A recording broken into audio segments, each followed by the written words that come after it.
There was almost a celebratory atmosphere from the US president as he welcomed the potential 31st and 32nd members of the North Atlantic Treaty Organization, flanked by the flags of Finland and Sweden as well. He paid tribute to the two nations, not just as potential security partners, but democracies. Remember, NATO has been called into question by the United States in the last few years, especially on the Trump administration. This is a signal from the Biden administration that NATO is strong and vigorous because of what's happened between Russia and Ukraine. But there are concerns. As you know, NATO member Turkey is threatening to basically say we do not want these two joining while they harbour what Ankara calls terrorists, members of the PKK, and sympathy for the YPG, a militia offshoot known to operate in Syria. Now, there is a feeling amongst the administration that this can be worked out calmly behind closed doors. We see no sign of that yet.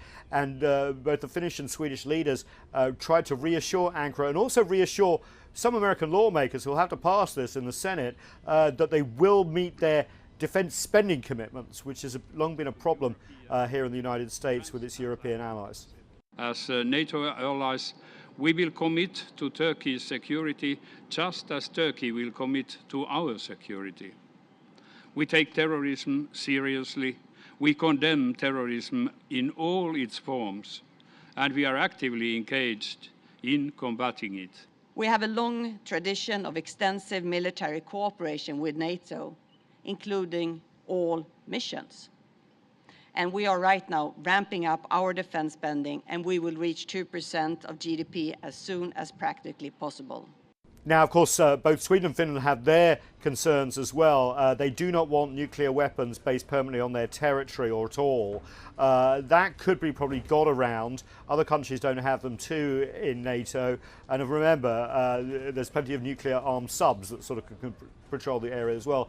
There's also talk of they won't really want permanent basing of NATO troops. So that's going to be interesting. But you've seen that before in Eastern Europe with rotations of troops. There essentially thousands rotate in and out. It does increase costs, but perhaps with the tension, especially along Russia's border with new NATO members, if they are, this would be a good idea not to have nuclear weapons and also troops on the border as well. So there could be some sort of arrangement. You can see Joe Biden celebrating this, saying this is essentially a consequence of Russia not wanting NATO expansion, getting what he doesn't want because of what's happened in Ukraine. But at the same time, this kind of proves Moscow's point that as soon as Russia is distracted, they try and expand the NATO alliance. It's going to be a very interesting time ahead to see what happens, but also these decisions will be taken very, very quickly indeed, and history is really changing in front of our eyes. Nathan King, CGTN at the White House.